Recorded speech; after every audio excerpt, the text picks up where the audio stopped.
Hello and welcome to La Rosa Reads. I'm Denise La Rosa, and on this lovely, windy, breezy spring day, I am here to share with you my favorite books of the winter 2022 season. Let's do this.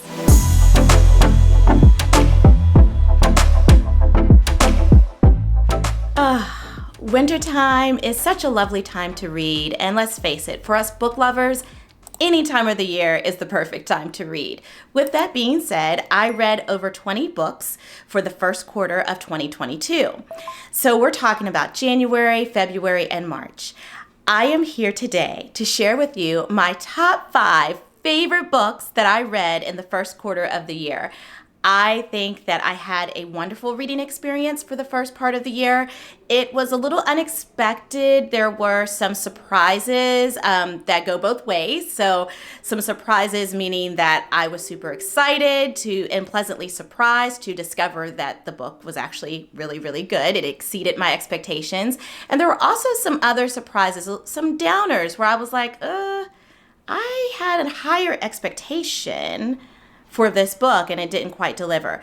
Nonetheless, you are going to be hearing from me regarding my 5 books that I want to share with you that I found to be absolutely exquisite. I'm going to start with number 5 and then go all the way down to number 1 being my all-time, what I call it all-time? My favorite winter read of 2022. So, coming in at number 5 is Black Girl Call Home by Jasmine Mans. I have been getting into poetry lately, and this collection of poetry was so moving. It was indeed a vibe. This collection of poetry really took me on a journey of uncovering, rediscovering my youth as a young Black girl, journeying on through my childhood years, my preteen years, my young adult years, up to the present moment. I found this poetry to be empowering, deeply moving. I also have to admit that some of the poems were about the lived experience of being a Black queer woman. I am a heterosexual woman, so I tried my best to embrace the words and try to relate to and resonate with them and understand that lived experience. That was one of the lived experiences that I couldn't relate to, but the other poetry I found to be so universal for Black women and young Black girls. You know, it opens up with poems about that experience of getting your hair done by your mama or your grandma or your auntie, and how painful and traumatic in a loving way that experience can be.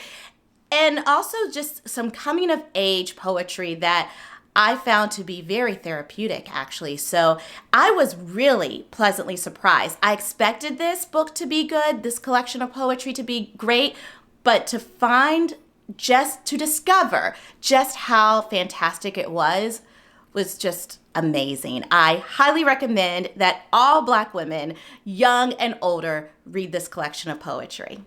Coming in at number 4 is Let Love Rule by Lenny Kravitz. Lenny Kravitz.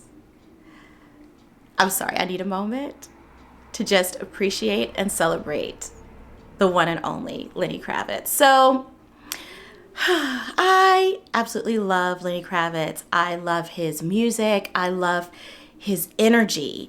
His vibe is just so authentic, so unique, so raw and real. And, he's pretty easy on the eyes too. I have always been curious about Lenny Kravitz. He has struck me as being someone who is a bit mysterious, one of those celebrities that's a little mysterious, that he doesn't let you all the way in, which I love and respect and appreciate, and quite frankly think that more celebrities could afford to be a little more private about their private matters. With that being said, though, I was really intrigued by this book. First of all, the title reminded me of the title of his song, and knowing some of those things about him going into it, his relationship with Lisa Bonet, his mom being a character and actress on The Jeffersons. There were little things that I already knew that made me curious about his life in his early years.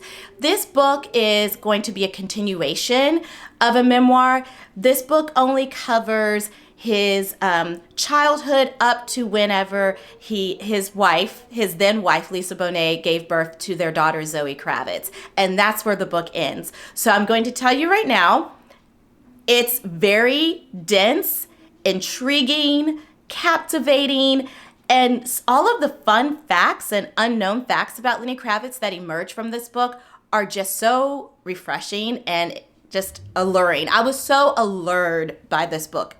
So that sounded kind of weird when I said that, like allured. My country accent came out. Anywho, I highly recommend you read this book. You do not have to be a Lenny Kravitz fan to appreciate it. I just found every word to be engaging and amazing. My number 3 favorite book that I read in the winter months is Before the Coffee Gets Cold.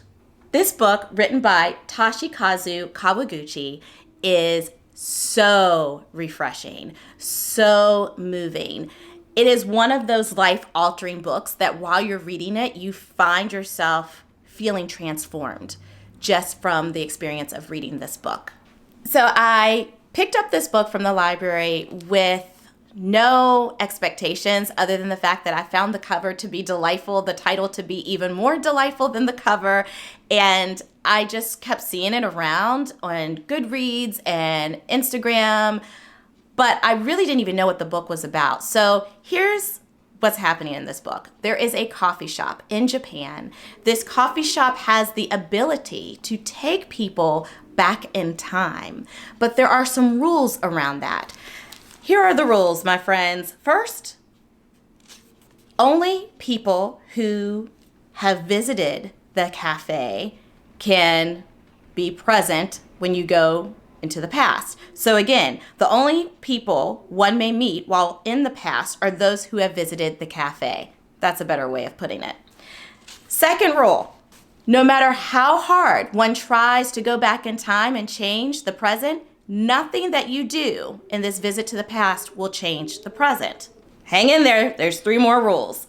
Third rule, in order to return to the past, you have to sit in a seat, a specific seat, and that seat alone. Here's the thing though, there's a ghost sitting in that seat, and she only gets up to go to the bathroom once every 24 hours. Moving along. The fourth rule, while back in the past, you must stay in the seat and never move from it. The fifth and final rule is that there is a time limit, and maybe you can already guess what that time limit is. You have to finish your visit in the past before the coffee gets cold.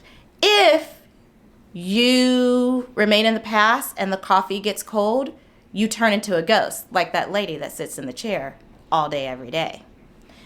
Okay, that sounded like a lot, but trust me, it's important that you know this even before you pick up this book, which I highly recommend you do, because it sets the stage for all of these short stories that you read in this book, Before the Coffee Gets Cold. Yes, it's a collection of short stories, and you're engaging with these characters in various relationships, boyfriend and girlfriend, mother-daughter, husband and wife, sister and sister. It's just really fascinating to see the choices that people make when they have the ability to journey into the past, knowing that that journey will not change the present. Oh my gosh, so good. Oh, you guys. Number 2 is going to look very familiar if you have been on my channel for a while. This book that comes in at number 2 of my favorite reads of winter 2022 is a book that I've been holding up and showing you guys since the beginning of this year. I purchased this book last year in 2021 around September, October, and I am so excited that I finally read it. It was totally worth the wait, worth the hype, and it is The Personal Librarian. First and foremost, I want to take a moment to show appreciation for the fact that this book was co-written. So it was co-written by two authors, one Black author, one white author. The white author, Marie Benedict, actually found that she could not give this story justice on her own. She had to have help and support by a Black author, a Black female author, in order to tell the story of Belle DaCosta Green in a way that truly gave it justice. And so she co-wrote this book with Victoria Christopher Murray. And this book is about the personal librarian of J.P. Morgan. Little did he know, little did everybody know until recent years, that his personal librarian was a Black woman. In fact, she was passing as white, and this choice was not necessarily her choice. It was her mother's choice, which caused some marital issues between Belle's mother and father. This story is so intricate. It's historical fiction at its best. It's the quintessential historical fiction novel where we have some historical reality mixed in with some fictional stories that really bring the story to life in a way that does not demean or diminish or take away from the real, true story of these real, true people, these individuals. You follow Belle DaCosta Green from her childhood, where her father also is infamous, is famous. He was right up there with Frederick Douglass, W.E.B. Du Bois, as far as engaging in the fight for civil rights back in that time. And he was very well known. And here he had this wife who felt like, look, God gave us this ability to pass as white. We have this lighter skin, these features that are Eurocentric, European features. We need to take advantage of this because the lived experience of Black people it's only going to get worse from here. And I don't want our children to endure such trauma and such pain. And the husband, being a civil rights activist and leader, was like, how can I do that? That's so contradictory to the work that I do. And so Belle and her sisters, her three sisters and her brother, actually have gone, like they go with their mother to live with her in poverty. So I found myself sitting with this question that I feel like really tells the story of this book. Would you rather be a wealthy, well-to-do Black person or a poor white person? That is the question that Belle DaCosta Green's parents face. Her father made one decision, her mother made another. And because of the decision that her mother made, Belle actually ended up coming up on this opportunity that she would have otherwise not have gotten by being J.P. Morgan's librarian. So there's also some romance and some drama, you know, some good stuff happening here. I cannot say enough amazing things about this book. I highly recommend that you read it, and kudos to these co-authors, and they have plans on writing some more books together, and I am here for it. And last but certainly not least, coming in at number 1 is, drumroll, do you know it already? It is The Secret Lives of Church Ladies by Deesha Philyaw. Come on, you guys. I did not one, but 2 booktube videos about this book, The Secret Lives of Church Ladies, and it is spicy. It is delicious. It is all the things. These collection of short stories are just done impeccably, just so thoroughly, while also leaving room for your imagination. I just will not go on and on because you guys have heard me talk about this twice already, and if you haven't, where have you been? You need to hop on over to those videos. I have a video where I chatted with my friend Amanda Finnegan about the book.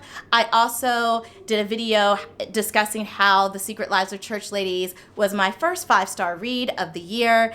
And my goodness, you gotta watch those videos to know all the details. I spill all the tea on how I feel about the book while giving you room to grab that book and enjoy it yourself. Yay!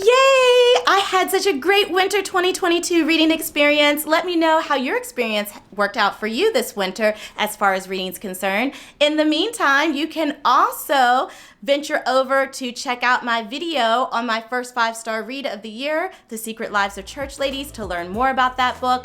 And until next time, happy reading.